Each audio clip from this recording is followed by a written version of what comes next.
ছবিতে যাকে দেখছেন ওর নাম হচ্ছে বিল্লু।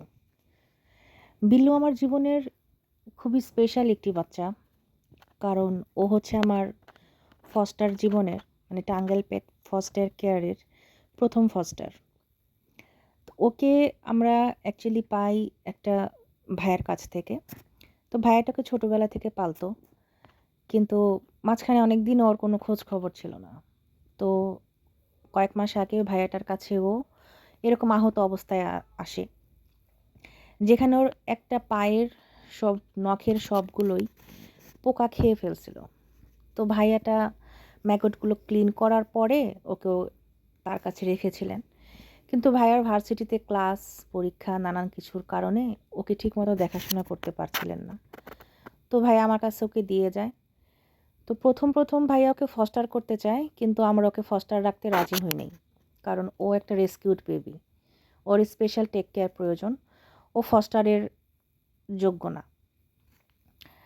তো ওর সাথে আমার খুবই একটা অন্যরকম সম্পর্ক হয়ে যায়। আমি যতক্ষণ অফিসে থাকতাম, সে একটা সেকেন্ডের জন্য আমার কোল ছাড়া থাকতো না। হ্যাঁ, যখন ফাইটার আর মিনি চলে আসে, তারপর রীতিমতো সে আমাকে ভুলে যায়। তো আমরা এখানে ওকে রাখার পরে ডাক্তারের তত্ত্বাবধানে যখন ওকে আনি, তো ডাক্তার দেখে ওকে কিছুদিন কিছু ওষুধ ট্রিটমেন্ট দেয়। তারপর ওকে আমরা অপারেশন করিয়ে ওর হাড্ডিটা আমরা রিমুভ করে ফেলি। কিন্তু দুর্ভাগ্যের বিষয় হচ্ছে হাড্ডিটা রিমুভ করার কিছুদিন পরেই ও মারা যায়। ও অ্যাকচুয়ালি মারা যায় জন্ডিসে। ভেটদের ভাষ্যমতে দীর্ঘদিন বাইরে থাকার কারণে ও এই জন্ডিসে আক্রান্ত হয়। ওকে আমি কোনোদিনই ভুলতে পারবো না। ও আমার কাছে খুবই স্পেশাল। টাঙ্গাইল পেট ফস্টার কেয়ার কোনোদিনই এরকম আহত বাচ্চাদেরকে ফস্টার করেনি। উল্টা ওদের সমস্ত দায়িত্ব টাঙ্গাইল পেট ফস্টার কেয়ার নিয়েছে এবং আমি এদের চিকিৎসা করিয়েছি। বিল্লু খুবই লক্ষ্মী একটি বাচ্চা ছিল।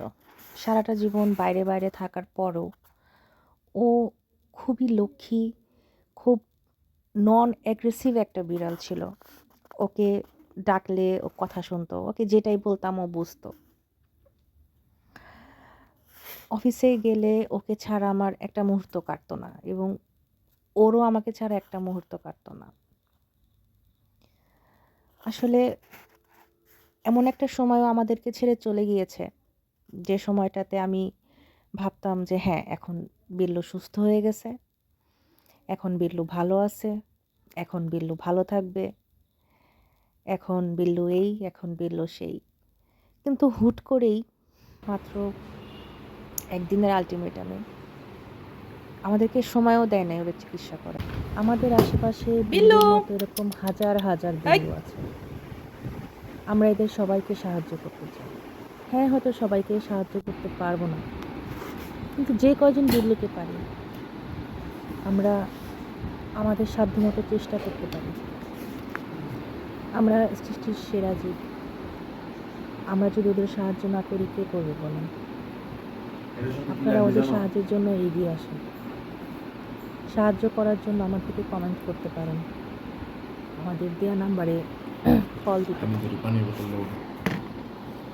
শুধু বিল্লু না, ওর মতো এরকম হাজার হাজার কুকুর বিড়াল আমাদের আশেপাশে প্রতিদিন অযত্নে, ক্ষুধায়, মানুষের মারে, অ্যাক্সিডেন্টে, নানান কারণে মারা যাচ্ছে।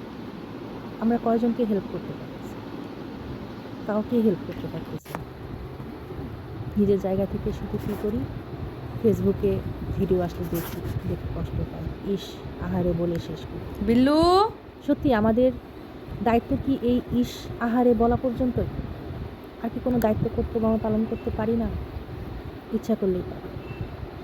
কত টাকাই তো আমরা এভাবে নষ্ট করি, এটা ওটা কিনে নষ্ট করি।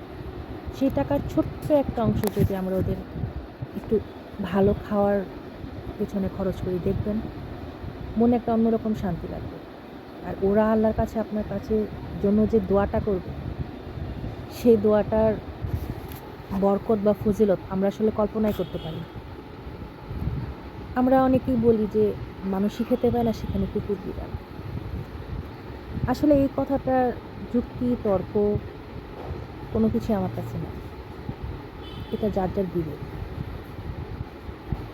মানুষ ইম্পর্টেন্ট, কুকুর বিড়াল মিনি ইম্পর্টেন্ট, সব ইম্পর্টেন্ট, প্রত্যেকটা জীবন ইম্পর্টেন্ট। এই যে আসুন আমরা সবাই এক হয়ে এই কাজ যে করি। এই যে